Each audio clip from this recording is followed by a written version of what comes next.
Alright, what's good, y'all? It's your boy JP. We're gonna be reacting to when Tyson challenged his biggest opponent. So Tyson clashed with a 6'6" Cuban heavyweight, Jose Ribalta, one of the best heavyweight slugfests of the 80s. So we're gonna get straight to it. We're gonna see what Mike did with him. Make sure you like, comment, subscribe, turn your post notifications on so you know anytime I post a video. Recommend any videos I should react to. Put them in the comments and I'm gonna get straight to them. But yeah, let's waste no time. Let's see how this one went. 6'6", one. In fact, several people seem to think that he's George Foreman, but he's stronger than George Foreman. He's Joe Frazier, but he's faster and he's more powerful than Joe Frazier. And he's Rocky Marciano, but he's almost 30 pounds heavier than Rocky Marciano. So that combination, I think, bodes pretty well for Mike Tyson. Welcome back to another big fight recap here on BLTV Classic. Yes, Tyson has the anticipation of a Doberman who's happened upon 210 pounds of unguarded meat. On today's video, we look back at the night Tyson fought. By the horse's mouth, not only the biggest man in his career, but also the toughest. As the 6'6" Cuban heavyweight Jose Ribalta withstood inconceivable damage inflicted by the most ruthless version of Iron Mike the world has ever seen. One of the great heavyweight slugfests of all time. Let's get right to it. Y'all seen he punched that mouthpiece out his mouth. At 5'10½", Mike Tyson was significantly the shortest heavyweight contender ranked by the Ring Magazine's top 10 in the fall of '86. Many boxing fans will remember this era as the New Age, the land of the giants, with the large majority of top contenders and champions from here on out standing in excess of 6'4". Primo Carnera, a heavyweight boxer called the Monster by Time magazine. There have been many tall contenders and champions in the past, with Jess Willard and Primo Carnera being prime examples of towering fighters often branded as unskilled behemoths, circus acts, whose achievements in the sport are credited strictly to their advantage in size and weight.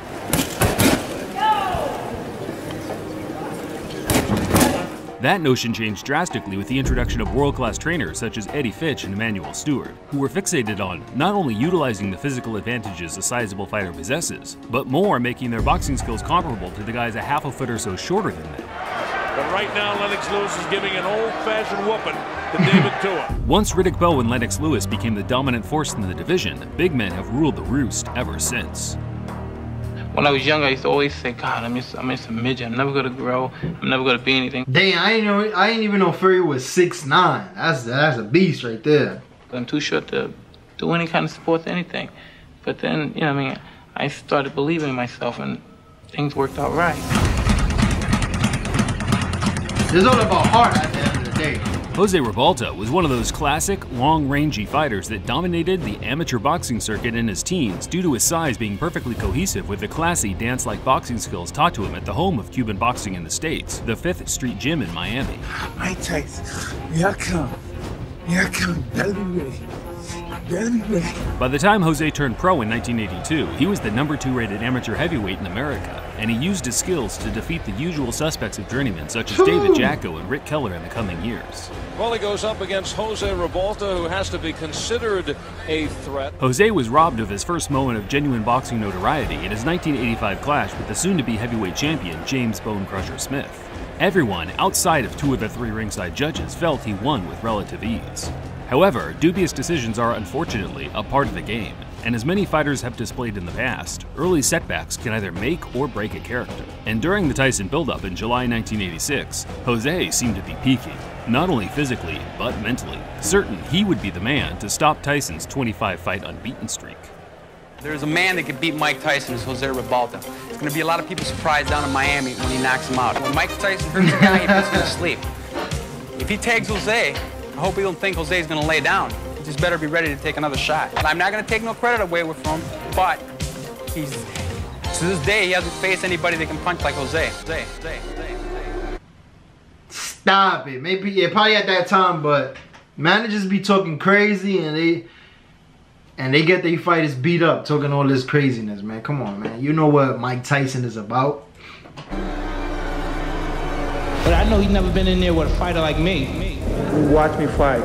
Devastation. And give him a slow beating, nearly death. Yes, Tyson has the anticipation of a Doberman who's happened upon 210 pounds of unguarded meat.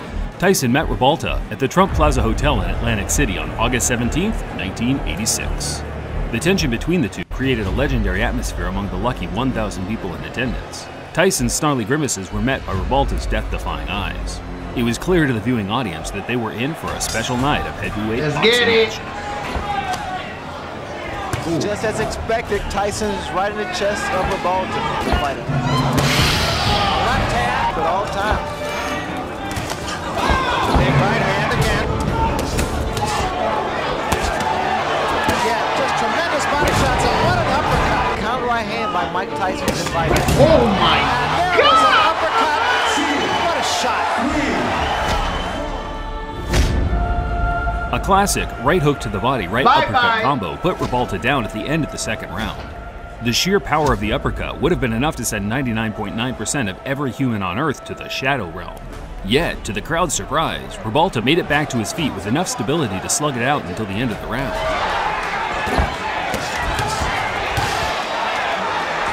Revolta trying to bang with Tyson and gets off the ropes. There's a good left to the chin.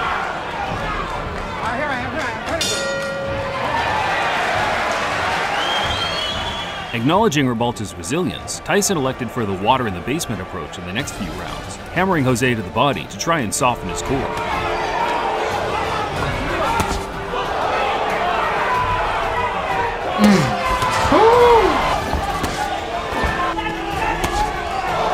Lunging left hand by Tyson. That was an uppercut by Revolta.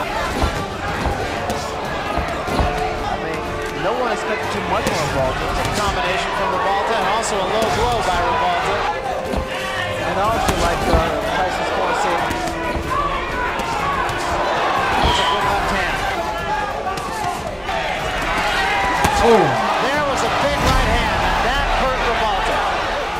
Tyson took his attacks upstairs by the end of the seventh, boxing with the same ferocity as he did in the first, throwing with the speed and power of a man that has barely broken a sweat. Does he hit? Yeah, the crazy thing about it, he's 6'6" and Tyson 5'10", but you know, yeah, he's taller, but it don't really look too crazy in terms of, like, you know, the height difference.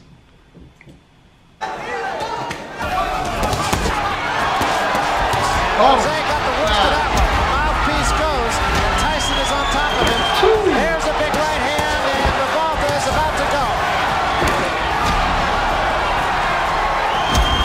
This is all instinct.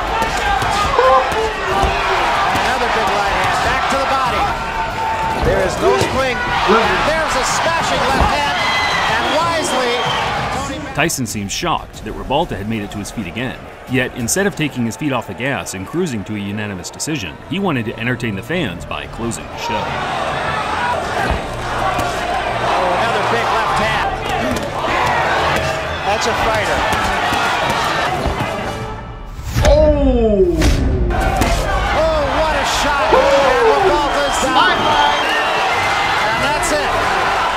Tyson knocked out Revolta in the 10th in a manner I'm sure the great Customato himself would have been proud of. But as always, HBO's Larry Merchant was underwhelmed by his performance and grilled the aspiring champ in the post-fight interview. See, look at that manager talking all this greasy stuff. Yeah, he ain't never fight nobody that's gonna... Now look at your fight, all on the floor, looking silly at 6'6". He was getting hit. Listen, I'm good. I wouldn't even take no type of money to take one of them punches because he was really going crazy on him, bruh. Guy was a tougher nut to crack than you thought, I bet. Very enough. He had his mind concentrated. He was going to fight, and he did well, and I commend him very much. He didn't do well. What made him so tough? The fact that he fought back, unlike the other fighters who've taken you this far? Most definitely, he fought back, and he had the idea in his mind he wasn't going to get knocked out. But as you notice, he was knocked down, but wasn't knocked out because he had his mind conscious of that. Are there too many expectations of you, Mike? Do you think that if you're in a bind, that if you don't knock him out early, if you knock him out early, everybody says the other guy was a bum. If it goes this far, everybody says you can't hit that hard. Well, what can I say? This happened. Tyson showed a lot of class in his response by simply acknowledging that Revolta was as tough and game as they come. In an interview for Ring Magazine in 2014, Tyson named Revolta as the most durable fighter he'd ever faced, along with the strongest, claiming that the Cuban was very strong in clinches. His professional record, 32 wins, 9 defeats, If Tyson had never met Revolta, I doubt that there'd be even a single person who would have expected him to put up such a brave effort against a prime Mike Tyson, because after the match, his career went more or less down the drain, certifying himself as a bona fide journeyman by his mid-20s. Revolta retired after 5 straight losses in 1999, yet to this day, he still wants a rematch with Tyson. In fact, his Facebook page is littered with non-stop callouts to the point of obsession. Usually, I'd laugh off these callouts, but with the current landscape in the game today, you just never know who will return to the ring.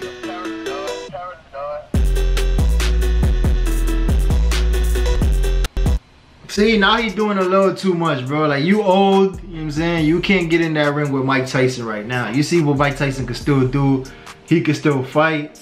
You don't seem like you fit to get in that ring. I mean, honestly, I was surprised with the interview. Mike Tyson was definitely very humble. I could respect Fam for sticking 10 rounds, with the stuff that he was getting hit with, I could respect it. You know, staying 10 rounds.